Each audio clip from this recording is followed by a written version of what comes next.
Hey everyone, welcome to Life Reflections. Today I'm sharing a life story that might just hit home for you. If you enjoy it, give it a thumbs up, drop a comment with your thoughts, and hit that subscribe button to join me for more moments that matter. Let's dive in. My name is Hannah, and I'm 32 years old. I live in a quiet town about an hour north of San Francisco. Every morning, I brew myself a strong cup of coffee, check the weather, and then head to my office, a small but efficient space just a few blocks from home.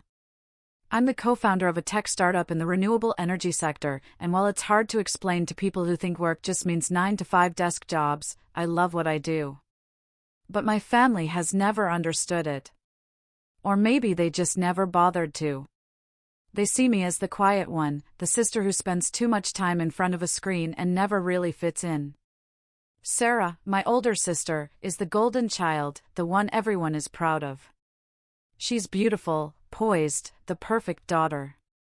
Growing up, she was always the star of family gatherings, while I stayed in the shadows. "Sarah, you look amazing in that dress," my relatives would gush. "Sarah's dating someone high up at a law firm." And me? I was the footnote. "Oh, right, Hannah works in tech." I used to think that if I just worked hard enough, quietly in the background, my parents would see me, too.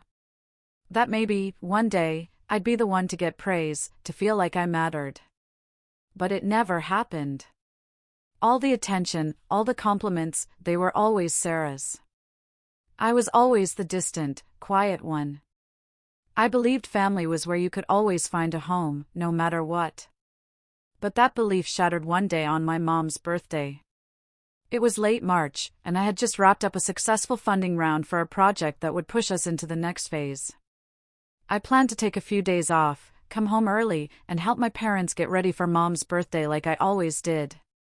Nothing fancy, just a gesture to show I cared.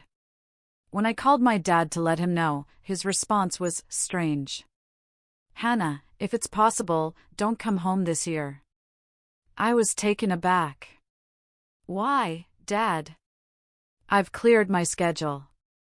I really want to be there." He cleared his throat before saying, "Sarah's bringing her boyfriend. He's a VP at a major firm. We need to keep things low-key, and honestly, your presence might make things awkward. We'd prefer you didn't come this time." I was stunned. My chest tightened, and the room seemed to shrink. "Are you saying I make the family look bad?" I asked, my voice shaky. He didn't take it back. "Yes. If you come, don't call me your father." Then, he hung up. No hesitation. No remorse. I sat in my apartment, the world feeling silent, like it had split open with just one sentence. I didn't cry. I just sat there, numb. For the first time in my life, I realized I wasn't part of that family anymore. Not in any real sense. The next few days passed quietly. I didn't call, didn't send any messages, didn't even acknowledge my mom's birthday. At exactly 5 p.m., as I sat on my balcony sipping tea, my phone buzzed. It was my mom. "Why's the power out? Can you check?" I stared at the message for a while before the next one came in from my dad. "No internet. No water. Call the providers." They didn't ask if I was okay. They didn't acknowledge the cold words from my father. They just wanted things fixed. As usual. Then, a message from Sarah: "The internet's down, guests are coming, and Mom is freaking out." What's going on? I thought for a moment. Then, I typed my response. 3 weeks ago, Dad told me if I insisted on coming, I shouldn't call him my father. I'm just doing what he asked. If this is inconvenient, maybe find someone you're not ashamed to introduce. I deleted it before sending. Not because I regretted it, but because I knew they would only hear what they wanted to. So, I set my phone down and leaned back in my chair, finally feeling the weight of everything they'd never said or done for me. The next day, Sarah left a voicemail, angry and desperate. "You ruined Mom's birthday." She's been crying all night. Liam doesn't even know how to react. You're so selfish. I listened to the message, and then I turned off my phone. For years, I hadn't been selfish enough. Now, it was my turn to make a choice. Later, as I checked my work email, a subject line stood out: New York transfer pending. I clicked on the attached list, and there it was: Liam Prescott, Sarah's boyfriend. The same Liam I'd briefly met at a conference months ago. The one who had no idea who I was. I couldn't help but smile to myself. The world was smaller than I thought, and now, it was about to get interesting. I clicked the approval button, confirming his transfer to my office in New York. The next day, Liam walked into my office, his face tense as he realized who I was. "Nicole," he said, his voice betraying his surprise. I smiled back, calm and composed. "Welcome to Pacific Genomics. I'll be reviewing the financial plan for this quarter." His face turned pale, and without another word, he left the room. I wasn't happy.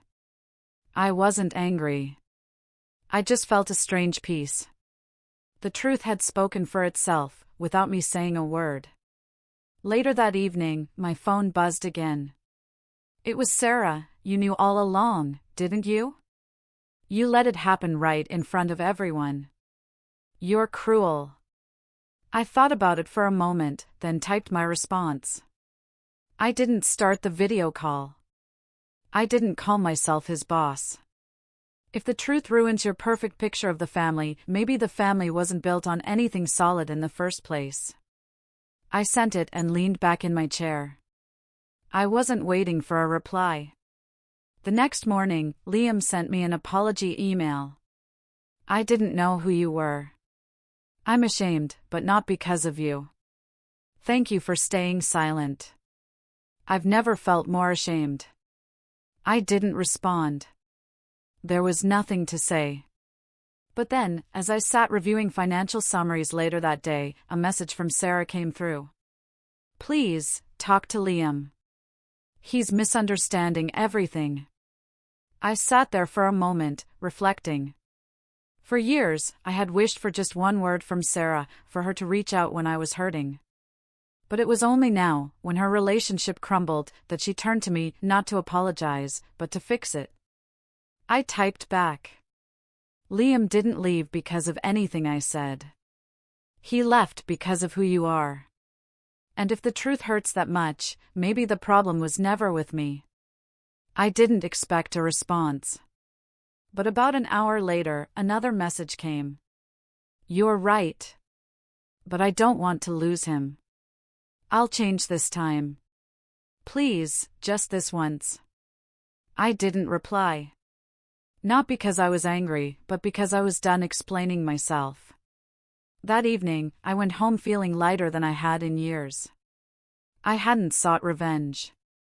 I had just lived my truth and let everything unfold as it should. Sarah had built her image on the perfect family, but it was that very image that fell apart when Liam saw me, the sister she never respected, as his boss. Life doesn't need shouting to be heard. Sometimes, silence is the most powerful statement. That's it for today's story on Life Reflections. I'd love to hear your take. Drop a comment below with your thoughts or a story of your own. If you enjoyed this, give a like and subscribe to keep the reflections coming. Thanks for watching, and I'll see you in the next one.